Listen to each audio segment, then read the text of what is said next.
Okay, summer. But we are March 1450, so we're almost getting there. Pictures, picture pages, and I've got, we'll talk about this diagram. Some of it I agree with, some of it I don't disagree with. Herod's palace is exactly right. The high priest's palace, that's a great question. Upper room, interesting where they put the upper room. I think it's kind of funny. Temple's about the right place. Antonia, portrait of San Antonio is wrong. According to historical records, it's right next to the temple, and that aligned with the temple, and that caused huge problems for the Jews with the Romans, because the Romans were very irritated that they had put, or that the temple, that the fortress was right next to the temple. And you know why it's right next to the temple, right? Yeah, they can look right down into it.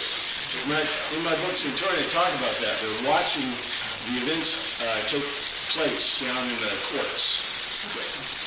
This is kind of off topic, but what is the reason the Jews have never rebuilt the temple? What is stopping them from putting up a brick structure somewhere and calling it the temple? There's political... Or a metal prefab or something and calling it the temple. They could have done anything.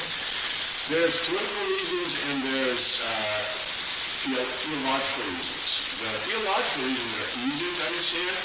The fact that when the temple was destroyed, and I think I've talked a little about this before, they went through great iterations to show why it wasn't necessary to have sacrifices anymore. And so the whole system of the basis of the religion, of Jewish religion, is based on the fact that sacrifices are not required, only prayer is required. Petitions to God. The mitzvah, you have there's positive and negative mitzvah. So you have to do the positive mitzvah. You petition God directly and you don't require sacrifices for sin. So and I'm not going to go into huge details, but through the festival system and through the system, they developed a theological treatise based on not needing sacrifice. And that's all through the Mishnah, not the Mishnah so much, but all through the Talmud. The Talmudic documents talk about this and greatly change the tenor of Jewish thought and religion over time, especially after about 200 AD. Now, the other thing right now is political, and part of it was the agreement in 1954. When the Jewish state was created from Palestine by the British after World War II. When was that? That was 1949. 1949. 47 or 49. Yeah. Part of the agreement part of the agreement of that was not to build the temple, not to rebuild the temple. And so there are political reasons why they don't just do it. There is a mosque right now standing on the location of Herod's temple. And so to do it, they'd have to destroy a world historical place. They'd probably have to, look, maybe be a good thing. It's not like we're doing the Mohammed cartoon thing down in Texas and it brings out the terrorists and you can shoot them, right? So maybe if they built the temple, that would bring out the terrorists and the bad Islamic actors, and you could shoot them, and that might be a positive thing. But so far, the Jewish state has decided that is probably not a good idea politically, and so they haven't done it. Mostly because guess who supports guess who supports tension in the Middle East? Our administration. Well, our administration has become an actor in that. Usually, we used to promote peace, goodness, and niceness in the American way. And by the way, the only elected republic state, democratic is not in the Constitution or in the Declaration of Independence. The word democratic is considered anathema by the founding fathers because it represented systems of failed government, by the way. A republic, the only republic in that area that basically has positive values is Israel. And the other one has elected officials that we would consider legitimately elected officials. So, why would you not support such a nation? I don't know. Well, I do know. But the people that really like to cause turmoil there are the Russians. And guess what? They haven't stopped. And The French are in there for the money. The French sell they sell arms. They make a lot of money from arms, so they're selling arms there. That happens. That's one of the destabilizing actions, but it's mostly for economic reasons. The French also do like to discomfort the United States. So this is stuff I learned back.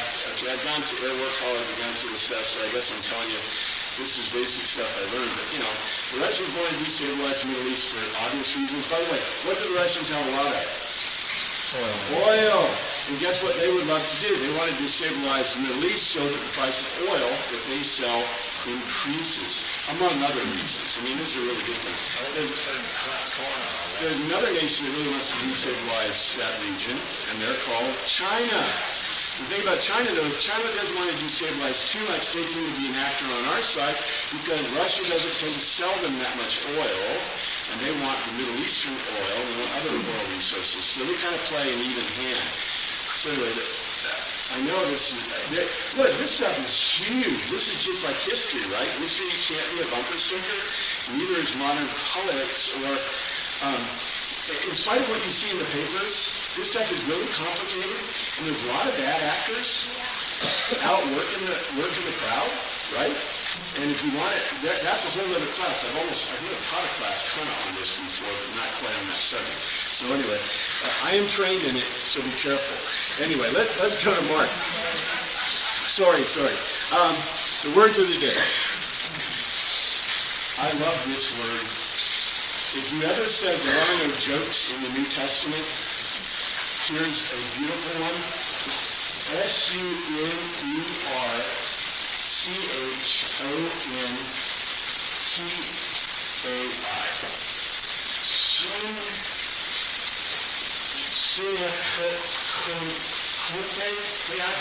Sunekromei. Your hand. You're missing a hand as an M. I'm missing an M. Your hand has an M. No, this is wrong. No, remember, this is the declination of the word, the declension of the word that you'll find in the. If you go look in your interlinear, this is the declension of it. So it actually has an N sound in this place because the one I gave you right there, that's the basic word, sunekromei. Sunekromei, I can almost pronounce that, okay? Sunekromei is the basic form of the word. Sunekromei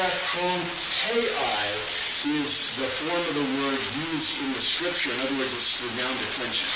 It's the way the word is declined for the part of speech, if that makes sense. So I'm not trying to teach you declension, I'm just trying to teach the basics. So anyway, but thanks for pointing that out. I try to point that out every week. And also, I'll point out again, there are 5 ways of pronouncing Greek. There is pre-Erasmusian, Erasmusian, what we think is ancient, modern, and also the way it was really spoken. And nobody knows which is which. So anyway, I try to do pre-Erasmusian. If you go to a seminary, it's usually Erasmusian. If you're Catholic trained, it's Erasmusian.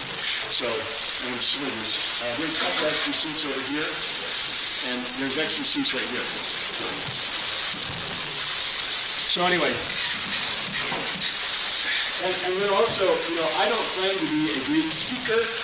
I'm just kind of a scholar-ish. So I'm just trying to show you what the Greek says. A Greek geek? A Greek geek. That's right.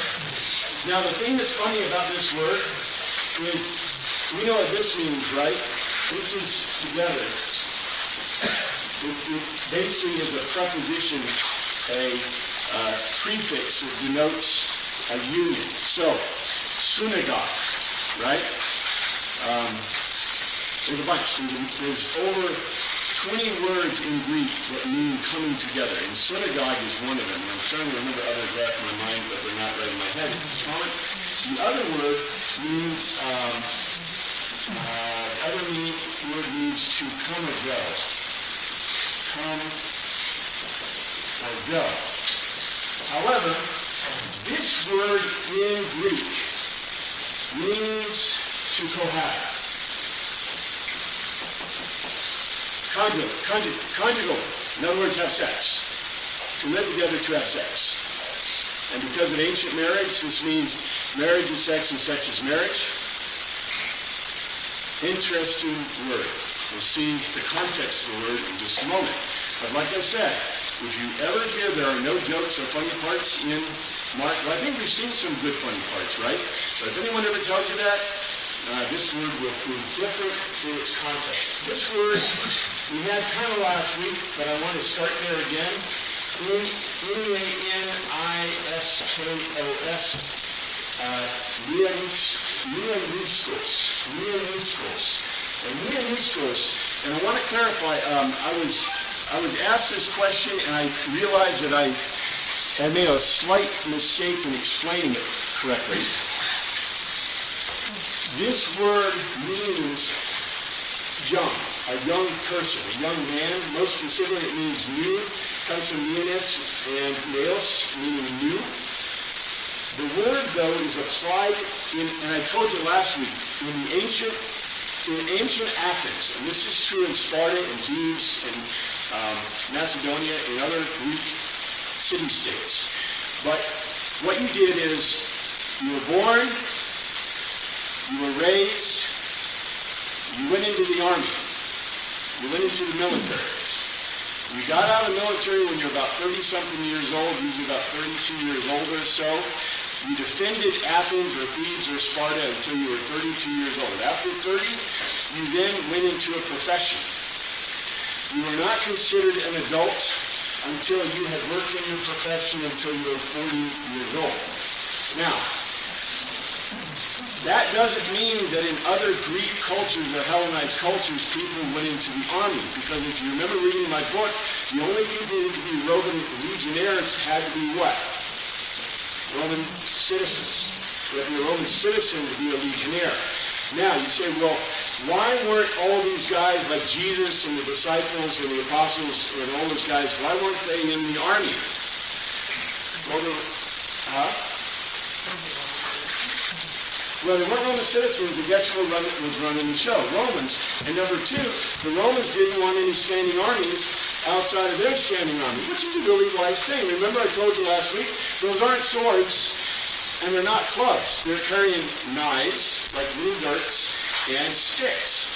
So the Romans took away all their weapons and took away all their military forces, because you don't want the good guys or the guys you've taken over, conquered, or even that you're controlling to have military weapons or military forces. So therefore, there is none. However, They also don't have to say walls. yeah, Jerusalem they didn't until later, after the second, about 100 AD, 120 AD, in the Judean, second Judean, what do you call it, Judas, whatever, not Judas, but I can't remember the name. Anyway, it's the second big uprising against the Romans. After that, Nero swished the first one. They didn't destroy the walls. They destroyed the walls in the second one. I think it's 110. But this word means someone who is less than 40. So until you were 40, you were considered not to be an adult. Yes, sir. So you're telling us that there are no male workers in the population until somebody gets into their 30s? There's no... What a beautiful question. Okay, that is a great question. Remember, okay, now let's talk about Athens first. In Athens, let's say the population is 20,000 people. That's about right, 20,000 or so. That's the population of Jerusalem at this time, we know that. And so out of that, 80% are slaves. 80% are slaves. So of this population, there is not a huge amount that are free men and free women. Everyone is slaves. About 80% are slaves. Most of those slaves are women, by the way. The men that are kept do all the hard work and the dirty work and the mining and all that kind of stuff. The men who we're talking about, the free citizens, what kind of jobs do they have? Well, actually, oversight, those are not the dimmes. The dimmes and the free men, okay, there is a group in this 20% Of this 20%, there's a group of probably, and it's hard to really tell, maybe 5 to 10% that are merchants. Merchant class, but the ones that are the ones that are the dhimmis are the clans, the groups, the political clans. Dhimmi is the word for political clan in the Greek infrastructure. And those guys, those are what was Socrates was a sculptor. He was a sculptor. He did philosophy on the side for fun. See? He wouldn't pay for it, right? So, but there were people who were orators and rhetorical logicians, and there were writers, and, Socrates wasn't considered a writer. Plato was a writer. He was also previously a slave who did books. He was a bookseller. And so he became the writer, right? So the dhimmis were filled with artisans. Artisan class, creative class people. Yes, sir. What was the average life expectancy for the three faculties those days? That is also difficult to tell exactly because the problem is they have lots of deaths in birth. So we are guessing, we have guessed that for the non-urban, for the agricultural person, their life expectancy may have been like maybe 60 or so, 60. In the cities, it may have been 50 or so. In the really big cities like London and the medieval periods, and especially the growth of industrialization, it may have been down in the 30s. But we weren't sure. We weren't an adult very long after we got through. It all depends. We have history, we have sources of, it all depends. If you were a wealthy free man, your chance of living for a long time was not too bad. If you're a wealthy free woman, your chance of living a long time was hit or miss because of childbirth. Childbirth killed a lot of women until the modern era. Lots and lots and lots. Especially, at least the Greeks had a reasonable view of life. Israelis, not so much. Jews were not. Remember, the Jews were not a clean culture. The Greeks were. So you probably had a lot better chance of surviving in a Greek culture just because they took baths quite often. The Hebraic culture did not take baths very often. They took the mikvah at least once a month because they had to, but there wasn't much scrubbing going on there, right? If you could afford it. They didn't live a long time. But you notice this guy is singled out as a ministros. So that means that what does that assume about everybody else pretty much? They're older than 40. Yeah. Or a slave. Could be a slave, yeah. Jesus was probably older than 40. But we know that Jesus was crucified in 33 AD. But his birth is always a question. We know that he was most likely born 6 BC because the original monk that figured out the dates got it wrong. So we know it's got to be about 6 BC. So 33 and 6, close, right? You get 39 years. But he started his ministry 2 years before that, at least from the accounts we have and the records we have. So, but yet he is not considered or called a ministros. Usually to not be a ministros, you had to be married, have a trade, be a productive citizen. I don't know about that. Remember, don't pay your taxes this season. But anyway, this is pretty complicated stuff. One quick question. Of the 80% that was saved, how many of those were people that had lived in that region before it was conquered by the Romans and became slaves because they were conquered, and how many were brought in from other conquered nations, immigrant slaves? This is Athens. Anyway, this is Athens that we know of. Okay. Now in Jerusalem, it may have been the same. It's probably a little different. Just the numbers were probably different. So I would just throw out, based on what we know about the cultures, they maybe had 60% slaves in Jerusalem. Jerusalem was about 20,000 people. We know that. became 1 million. We know from studies in the time, basically they took what we call them census. The censuses that were taken at the time. This is a pretty good number for Jerusalem on a normal day. On a festival they had 1 million. And mostly free, because those were the Jews coming for the festivals. So about 60%, so that gives you a little bit more space for what we are. And your question then about the... When they conquered area, When they conquered the area? did they make them slaves, or? No. The Romans were different from the Greeks. The Greeks' viewpoint of the world was basically annihilate. The Greeks did not care very much. They did do some colonization, but most Greek colonization was not assimilation. I think I've talked about this before. In the ancient world, the first way that you conquered people, and the Greeks did this a lot, was basically annihilation. So you go in and kill everybody, you make slaves, the ones who want to make slaves up, so you take the complacent, or the very young boys that you think you can raise up to be good male slaves, and you take the women that are good looking or you think are reasonable, you kill all the very young, you kill all the old, you just annihilate. You annihilate and do not assimilate. And usually they did not interbreed with slaves. There was a huge thing about this in spite of what you read. I'm not going to go into great details, but we could. I know quite a lot about that period and what they do in the kind of slave thing, because that's the culture, right? The Romans came, the Assyrians came in, and they didn't annihilate, they moved. The Assyrians and a few other groups got this idea of moving. So you remember what happened with the capture of northern Israel? They moved the people out, right? Now they didn't move the poor. They moved the smart, the nobles, the rich, everybody with money, and took them into their thing and assimilated them generally into the culture if they could.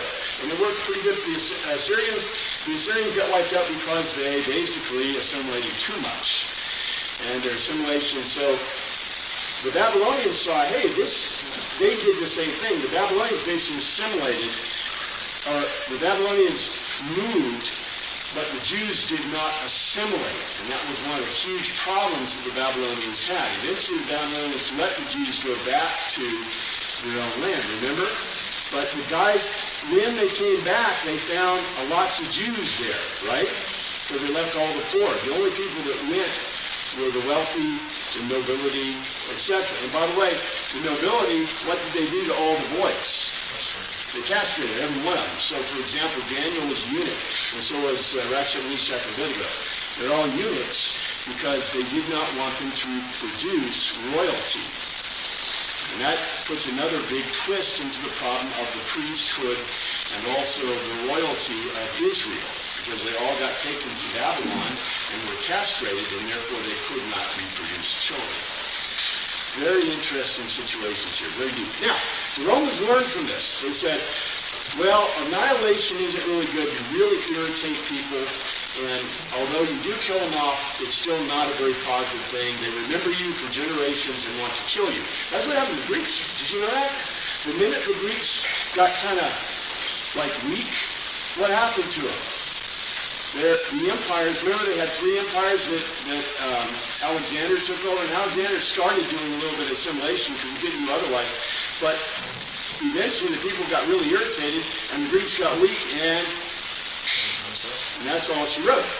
The Assyrians, like I said, the reason they died out was because they assimilated too much, and the Babylonians did too. They had problems with that. However, the Romans said, well, we'll learn a lesson from this. So the Romans went in, and they did not move them. They did not assimilate. They simply colonized them, and worked with them and took it over, right? So they basically took their tribute, and sent it back to Rome. So, I mean, it's a pretty good gig, right? And that's what Pilate was doing. He was running basically the area of Judea at the time. How did 60% slaves get to Israel? Where did they come from? Because the Israelis took slaves too. Everybody took slaves. Everybody did. Slavery is ubiquitous in the ancient world.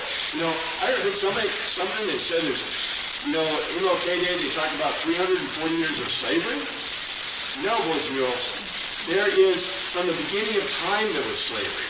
And slavery in the ancient world, I mean, even in the medieval world, was enormous. Bound servitude was huge. I mean, what do you think a page is, for goodness sake? You know, a knight, knights and pages, and knights with their underlings, and knights with their yeomen. And what about the serfs? What's a serf? It's a slave. What's a thrall? Anglo-Saxon thrall. It's a slave. They were bronze and lead. Well, usually bronze and some of them had silver. Read Ivanhoe. Even the higher level servants were thrall slaves in Anglo-Saxon households, and that's where a necklace comes from? probably. It had your name on it. It had your name on it in case you forgot it, right? So I'm just saying, what? 60% slavery is probably a low number, because slaves were ubiquitous in the world.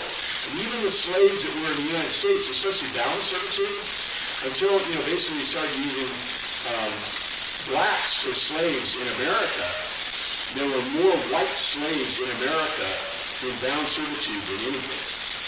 So go look at the numbers, it's amazing.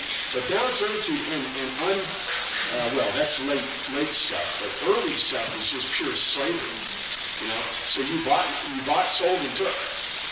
And remember, there's a lot of army stuff going on here, a lot of wars. Pillage and plunder. And if you remember, I talked before, Israeli culture is a plunder culture. That's where the law of the words come from. The Romans brought lawfulness. Lawful pillage and plunder. Well,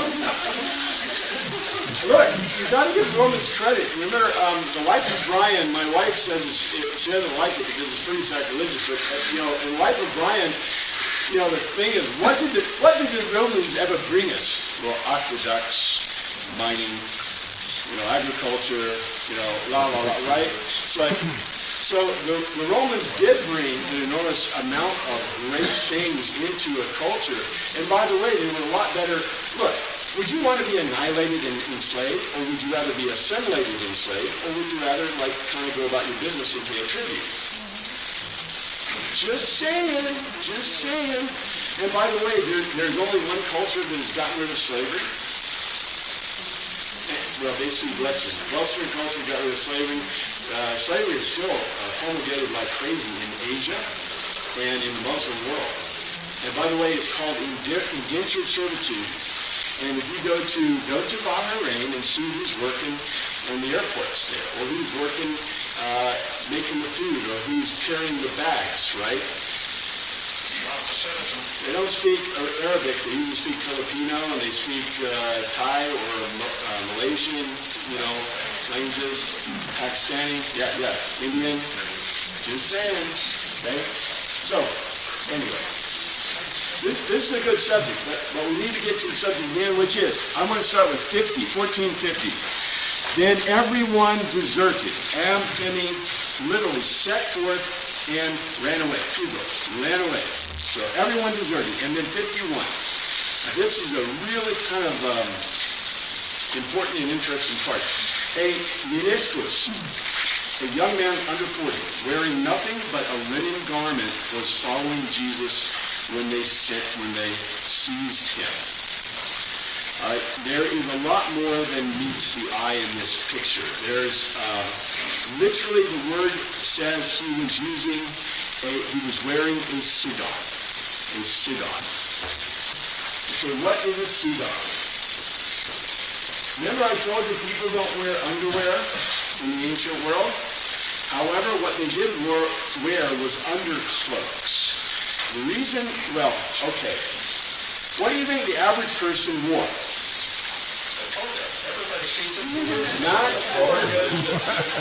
togas. Himation. Everybody had a himation, okay? A himation is it's not a robe, and I wish I had one I could show you. Look, The Greeks would be really mad if you called it a toga. Right? If you didn't call it by the right name, there's like lots of names in Greek vocabulary for the different parts of clothing.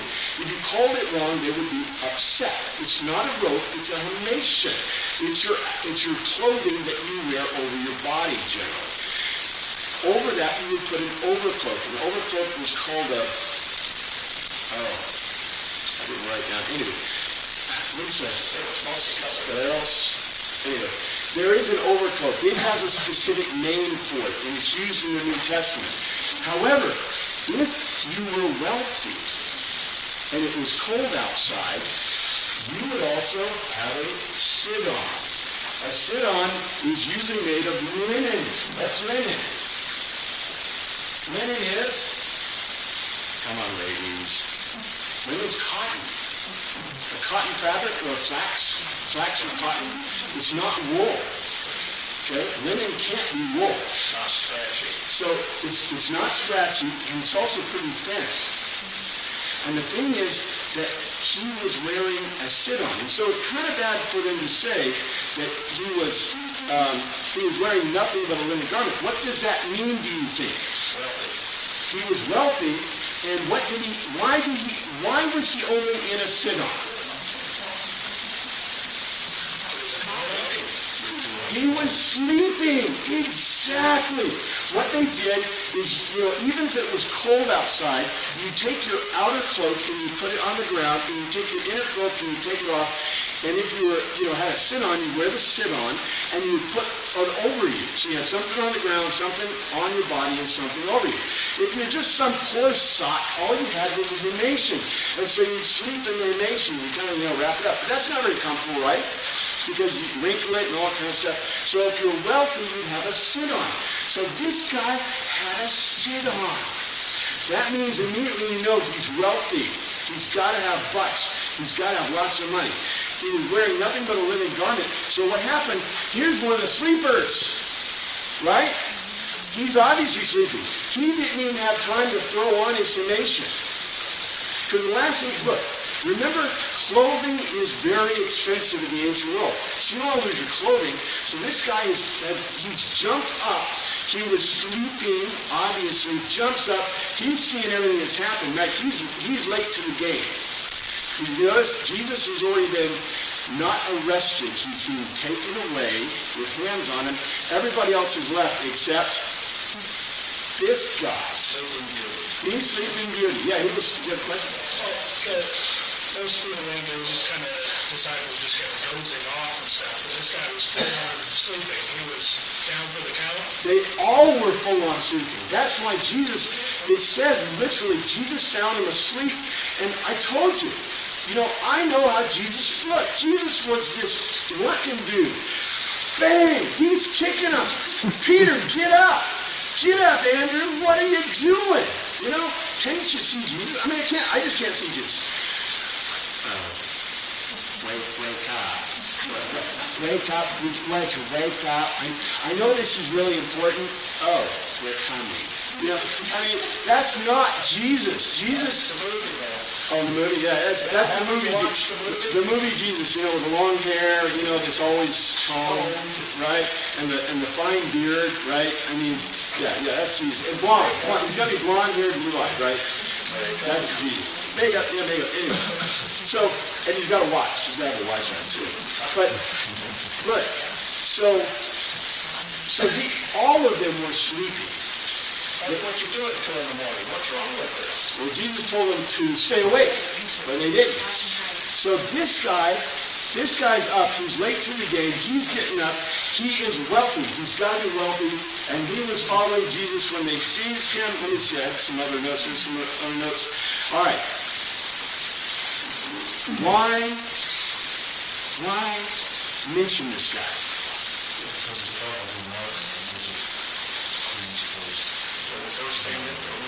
There are two things in this. Okay? Number one, this is a way in the ancient document you identify a author.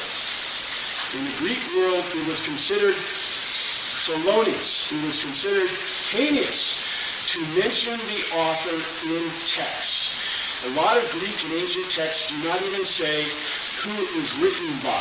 We only gain that as a secondary source from another source that says, this guy wrote this, okay?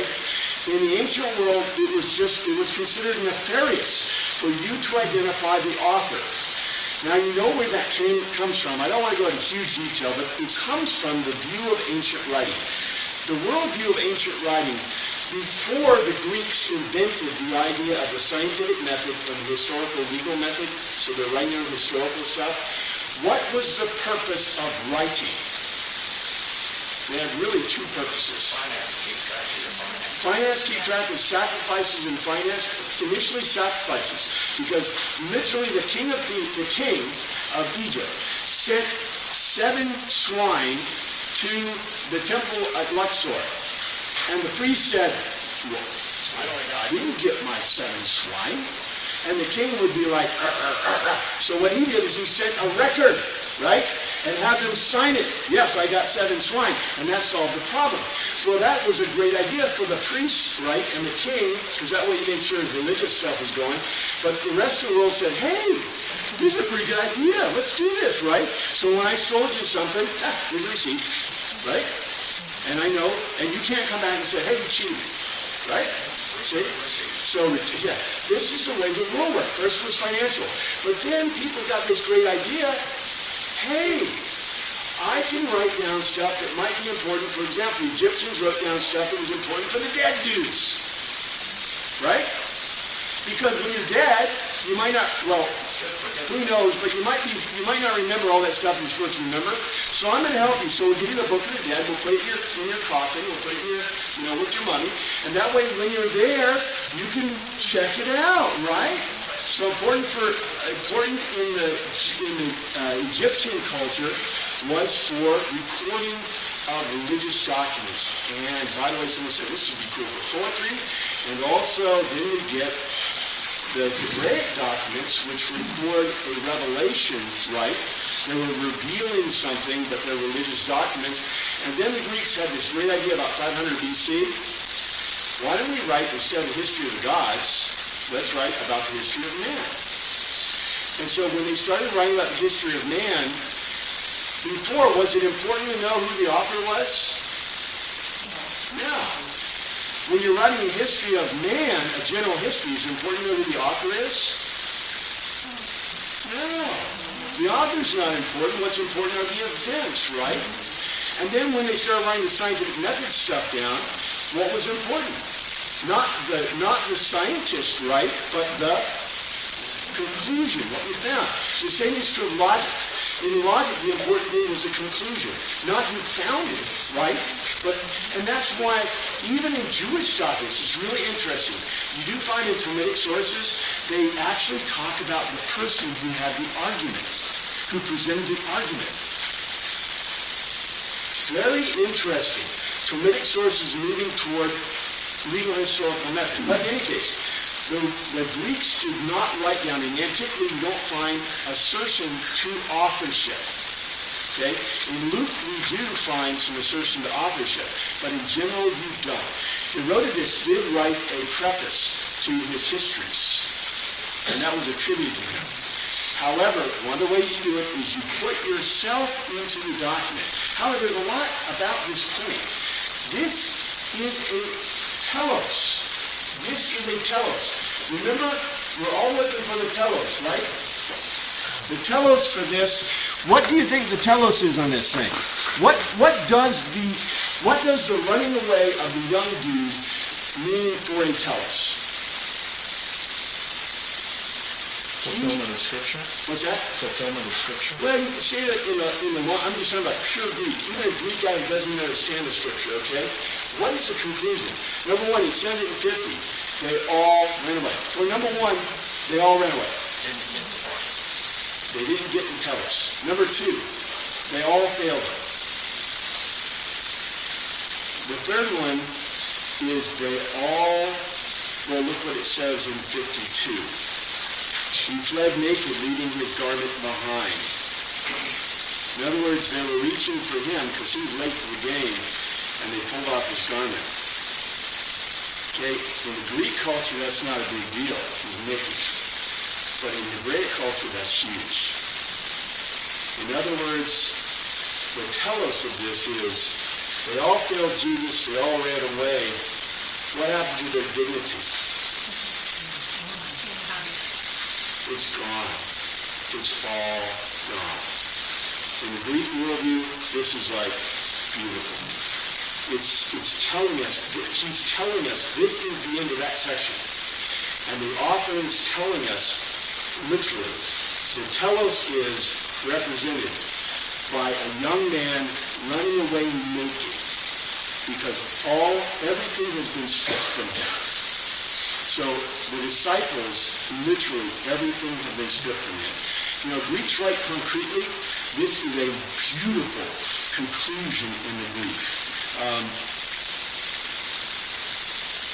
It isn't exactly clear if the sidon was pulled from his body or he left it, but I would assume that since he was late to the game, they probably were trying to grab him too.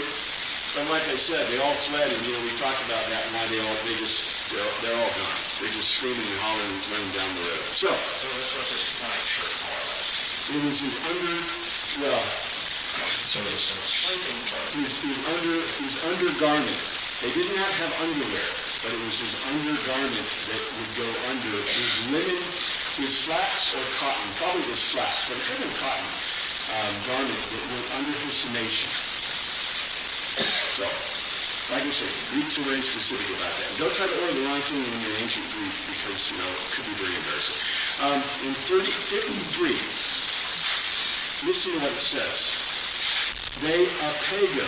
They off-led Jesus to the high priest and all the chief priests, elders, and teachers of law, sune proema. Sune proema. Now remember, what did Jesus tell his disciples he wanted them to do when he said, look, they're coming. And he said, do what? Go. Lead. Go. So instead of the disciples leading, look who leads. They apego. Before, Jesus told them to go. Jesus is apego. They led him away. Isn't that interesting? Jesus demanded the disciples to lead, and who's leading them? The people that came with him, right? The servants of the high priest. So anyway, they off-led Jesus to the high priest and the chief priests, the elders and the teachers of the law. They sune proema. Okay. So Jesus is telling him to lead. He wasn't referring to at that very moment, or was he saying after? No, at that moment, he wanted them, okay, they're coming to get you, and their guys were sticks and knives. Okay?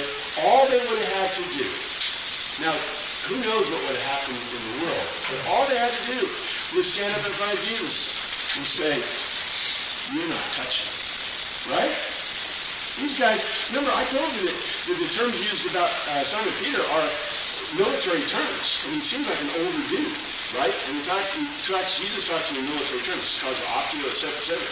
So what do you think Simon Peter looked like?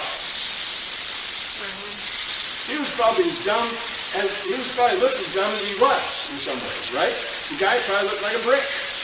But if they had stood up and led, they would have fulfilled the scripture. Jesus' prayer was that they would stick, right? And it wasn't because he wanted them to stop what was going on, right? Right? What do you think would have happened if they did? What do you think Jesus would have done? Because what he told them what he was going to do, right? Surrender himself up. He would have surrendered himself up. That's right. He said he must be perdigoma, yielded up. So it happened that Judas yielded him up and all the disciples ran away. But if all the disciples had stood there and said, we are going to protect him, Jesus would have said, back off. I told you, for the Son of Man must be yielded up. Right? I mean, you can guess this. This is conjecture, but this is obvious. Jesus was not there to... Look, God did not spend whatever, how much time, whether you're an old world creationist, young world creationist, take your pick, I don't care. One is that God didn't spend 1 billion years filling the earth for Jesus to go. Remember, Jesus is the Amar. Jesus is the command word that created the world, created everything, right? So Jesus was there at the beginning. He did not spend, if you're an old world creationist, 1 billion years for that not to happen, right? The salvation of the world. If you're a young earth creationist, he didn't sit there for 7,000 years and let the world continue on its way for Jesus. Jesus, God, did not say, well, I'm afraid, I'm giving it up, right? That's not the way the world works for God. Jesus came here and he told them to be yielded up, to be crucified, to be put to death, and to raise again. That's it. That's what they couldn't get. Remember every time he said that, they go, huh? So, anyway. But look what it says. This word means to cohabit sexually. So what did Mark just say about the high priest, the chief priests, the elders, and the teachers of the law? He basically used a very vulgar, yes, there are many other terms he could use, but he used a very vulgar term to describe. He basically said they were conjugating, they were cohabitating conjugally. So take from that what you desire, but that is what this word means in Greek. I don't care how you candy coat it. I know we like to candy coat stuff, but it's really interesting because the comparison is interesting. Now, remember the high priest, the Romans put the high priest in place to desire to control the people, and so it says specifically, we talked about this last time, the high priests, okay, it says the high priest, the chief priests, in other words, guys who've been high priest, the elders, the Sanhedrin, and the Grammateus. So, by the way, if this was a Sanhedrin, there were only 4 Grammateus that we know about. The 4 Grammateus included Gamaliel, who was Rabboni of Rabbonais, and one of them we know might have been who? Who was one of the Sanhedrin who was a Grammateus, a Pharisee? Saul? Nope, Saul. Saul of Tarsus. Now, whether he was on the Sanhedrin at this point or not is unknown. However, would Saul be here? Well, was Saul an Orthodox Jew or an unorthodox Jew? Was he did he follow his Judaistic stuff pretty strongly? So what did he have to do at every pilgrim feast? He had to be in Jerusalem for every pilgrim feast. So Saul of Tarsus had to be somewhere. Now, he may not have been on the Sanhedrin at this time. We know there were 4 Pharisees on the Sanhedrin at this time. We know Gamaliel, the Rabboni of Rabbonais, was one of them. Gamaliel was what to Saul? His rabbi, his mentor, his head rabbi dude. Just saying, this is stuff to think about, right? He was certainly in Jerusalem. He had to be in Jerusalem. He had to be. Because if you're not in Jerusalem for the pilgrim feast, what does that mean? You've just committed what? Transgression. So 36. There's 36 things you can do if you don't do them, the mitzvahs, and if you don't do, then you are eternally condemned. There is no sacrifice for them. And not being in Jerusalem for the pilgrim festivals is one of them. So if you miss even one time because you're sick, you're toast. That's it. That's all true. That's one of the reasons that Christianity, that's one of the reasons Christianity was so popular among the Jews, especially the diaspora. Because what did Christianity teach in terms of Judaism?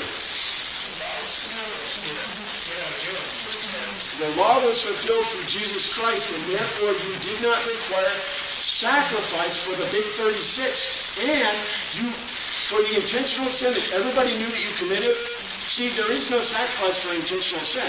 So for all that stuff you did, that you really knew was intentional, but you know what? You gave your sacrifices and you hoped. Paul's message and the message of Christianity to the Jewish people was, guess what? Jesus fulfilled that in the Messianic era. Therefore, the only sacrifice required is the Thanksgiving sacrifice. All the other sacrifices are not necessary. 54. Peter Athaleo. He went the same way. I love this. Okay. Remember, Mark is all about the way. And so, Peter, Akomotheo. He went in the same way. He followed after, went the same way at a distance into the, and I should have given you this in the word today, but anyway, I want to leave it. It doesn't say, what does it say, the courtyard, right?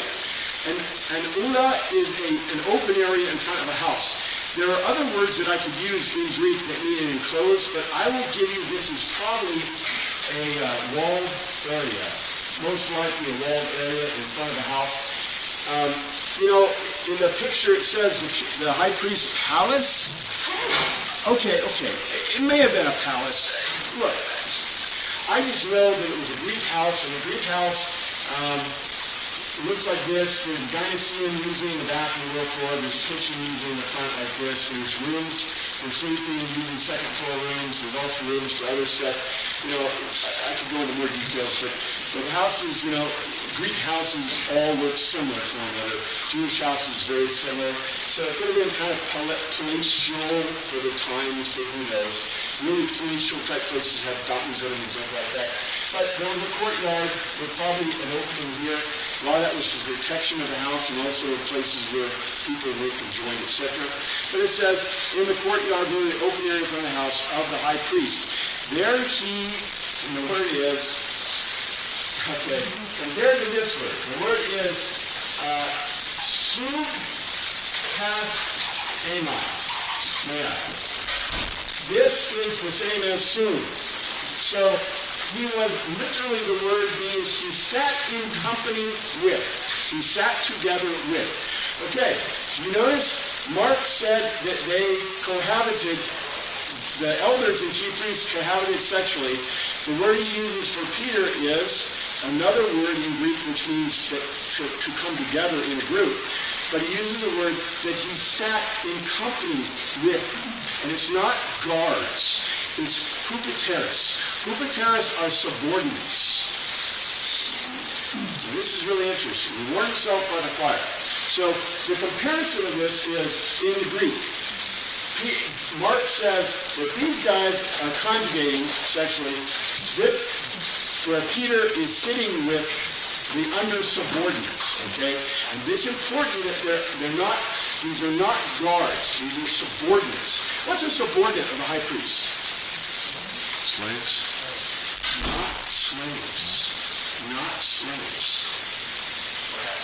So you think about this. The guys that are meeting are the Sanhedrin, right? The Grammateus, the educated dudes, the Pharisees, the rabbis. There's the rabbis, the Sanhedrin, Levites, right? The chief priests, high priests. Who's left? There may be students. I'll give you that, but it's probably not many. Who's the big group? Priests and Levites. These are subordinates of the high priest. The priests and Levites, for goodness sake. This is not guards. These are not slaves. These are not dupa heads. Right? And Peter comes in and sits with them. Now, what does that indicate to you? Pretty gutsy. Well, pretty gutsy, but what does it mean about the way he looks? Look. Somehow able to blend in. He can blend in with them. Look, these aren't guards. It's not what it says in Greek. They're humanitarians, the subordinates of the high priest. So if Peter, look, okay, if everybody's dressed in a tuxedo and I walk in looking like this, what are they going to say? They're going to show me the door, right? If I walk in and there's a bunch of priests and Levites, what does that say about Peter's appearance? Probably middle class, probably wearing the tassels, probably dressed like a Jewish man in the time. Not to say the Jewish people all dressed the same. What if he was a slave? He would be in rags, right? What if he was a servant? He might be in rags, right? But instead, I think this, again, the clothing really points to some interesting stuff. You know, the kid that got this who got his sit-on pulled off, right? Just the fact he has a sit-on means he's wealthy. The people around Jesus are not. You know, we picture him as clods, right? Dumb clod little hopper. That's who they are, right? No. These people basically you can blend in with the priests, for goodness sake, with Levites. So here he is. It says he is sitting in company with them. He went in the same way with them. And then 54, the chief priests and the holos, the whole of the Sanhedrin. Now here's interesting. The impression of Mark is how much of the Sanhedrin is there? All of them. In the other Gospels, we get the impression that not all the Sanhedrin was present. But it says in Mark, the holos of the Sanhedrin were looking for martura, not evidence, for witnesses, or martura. Witnesses against Jesus so they could put him to death. But it says they didn't find any. There's a bit of a Greek irony. So I went to the trouble to go get this guy. I could have really irritated the Romans. I bring him down, right? His followers deserted him. They're gone. Peter's like, right? And here he is, and I can't find any witnesses. Man, I really messed up. First of all, find your witnesses, brief them first so they'll all lie. Maybe they're playing a little bit, So witnesses are probably, all the other chapters leading up to this, the Sanhedrin has sent people to try and trick Jesus. Right. So gathering them back to say, okay, did you have any success? Did you trick him? Yeah. They're hoping, right? They're hoping somebody's going to stand up. Yes, ma'am. The other thing, they're meeting at night. Maybe they didn't expect that. Maybe they expected Jesus to turn them on in the middle of the day where it was better for them to gather witnesses. I think that's beautiful. I haven't even thought of that. Think of this. This is beautiful. I didn't put this in my notes. Because Judas could have got Jesus anytime, right? But he did choose to bring him at night, which is probably a good tactful thing to do. But yeah, so they bring him, and they're not expecting Jesus to be there, right? It doesn't say they pre-coordinated. So they bring Jesus to the high. Can you see the high priest? Huh? Right? Huh? What am I going to do now, right? I love this because, in just discussing this topic from a Greek standpoint, I think I gain so much because people point out things that are beautiful that I didn't even recognize. But I think that is a beautiful side note to this. So think about that within context. Father, we thank you for your word and pray you look out to this week. You name we pray, amen.